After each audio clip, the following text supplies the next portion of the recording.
What we want to achieve in the first year is a general satisfaction of the people that we are going on right lines and that we will be in position to carry out the plans that will formulate for the happiness of the people so that mutual cooperation goes on without any interruption.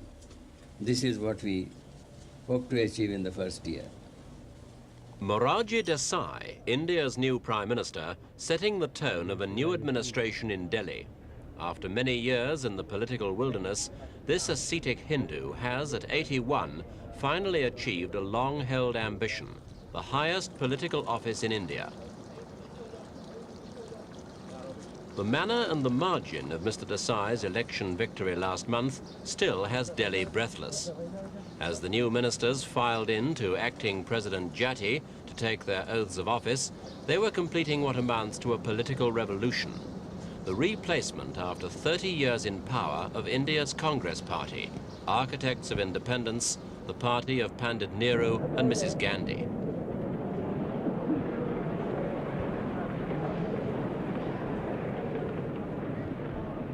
But behind the smiles and congratulations, Mr. Desai faced his first political crisis almost before his government was formed.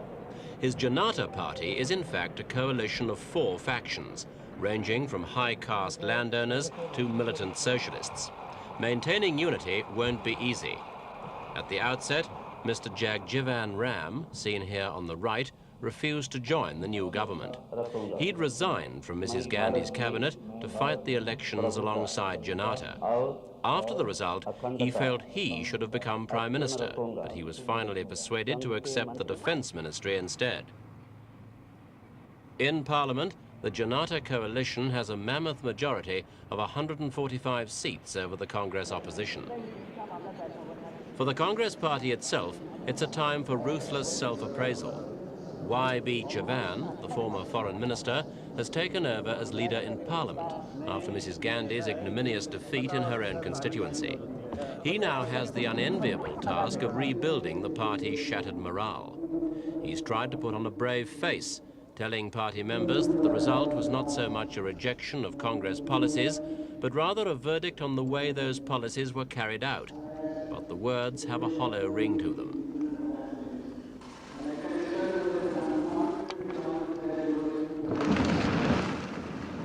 Mr. Chavan also knows he has to create a new sense of unity and purpose if the Congress is to be an effective opposition. Since the election, the party has come to the verge of disintegration, as various factions have accused each other of responsibility for the defeat.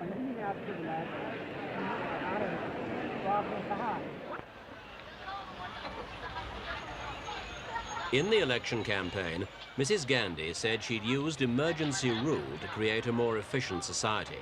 Black marketeers had been rooted out, civil servants had arrived at work on time, the country's services generally had been improved. In short, some sort of discipline had been imposed on the traditional chaos of India. But the harshness of some of her restrictions embittered many ordinary people. The feeling grew that Mrs. Gandhi was incredibly out of touch with the masses with whom she'd always identified, and that her party had in some ways become anti-people. It was a point put to Mr. Desai. But when you say they are anti-people, I can't say that they are anti-people as such. Their measures became anti-people. No party in a democracy can be anti-people. Otherwise, it has no right to exist. Therefore, there is no question of my seeing to it that such parties do not exist in this country. I am not going to put any embargo on any party as long as it is not violent. It's no use everybody trying to take shelter under one person. That's also not democratic. But if anything is disclosed against anybody, there is not a question of trying to shield anybody. But it's not right that we should say that the past regime was like this, therefore I will go against all of them, that is a wrong thing in my view. Wherever there are specific cases of corruption or oppression, we are inquiring into them. Therefore, it's not a question of... In foreign affairs, the new government promised to continue the official Congress policy of non-alignment. And by coincidence, a conference in Delhi planned by the previous government helped to underline the point. Within 2 weeks of taking office, Mr. Desai was host to the foreign ministers of 21 non-aligned nations.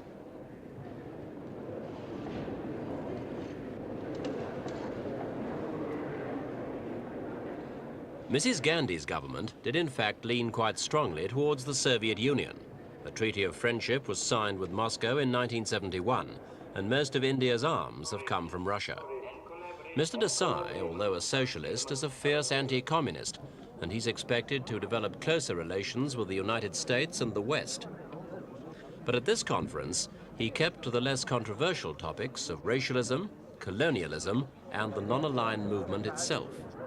Therefore, when India became independent, we considered it our duty and national interest to join in the struggle against colonialism, imperialism, and racial discrimination in every possible international forum.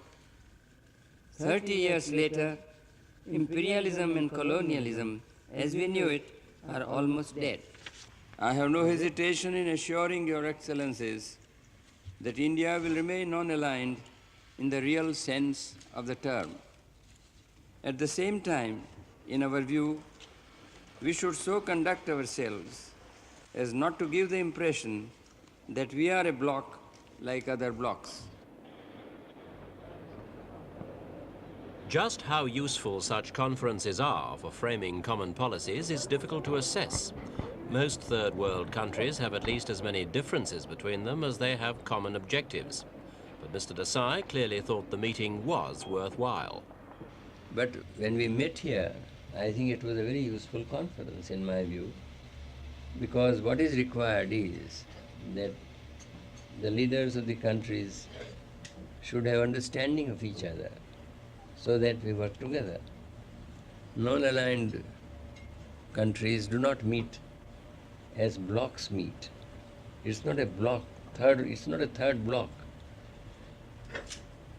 But it is an association of all countries who want to remain non-aligned. And it so happens that they are all of them underdeveloped. That also is a fact. And there also we can help mutually each other and be helpful also to the developed nations in some ways, as the developed nations also can be of help to us. We do not want to separate ourselves from others. We must have cooperation with everybody, and that is the direction in which the non-aligned countries are working. Also of some political capital to the new government was the holding of a National Day of Remembrance for Netaji Bose, one of India's pioneer leaders in the independence struggle. Bose broke away from the Congress movement and its political campaign for independence to take up arms against the British, a decision that has at least some echoes in Morarji Desai's own career. Bose, who probably died in an air crash in Formosa in 1945, is now an almost legendary figure in Indian history, and along with Mahatma Gandhi, is revered as a true man of the people. And according to Morarji Desai, it's as a servant of the people that the new government is coming to grips with India's problems.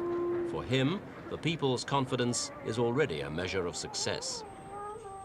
But we have attained and achieved one thing, that we are having a good reputation, and that people are expecting that we will fulfill our promises. So that is what can be said, that is the achievement.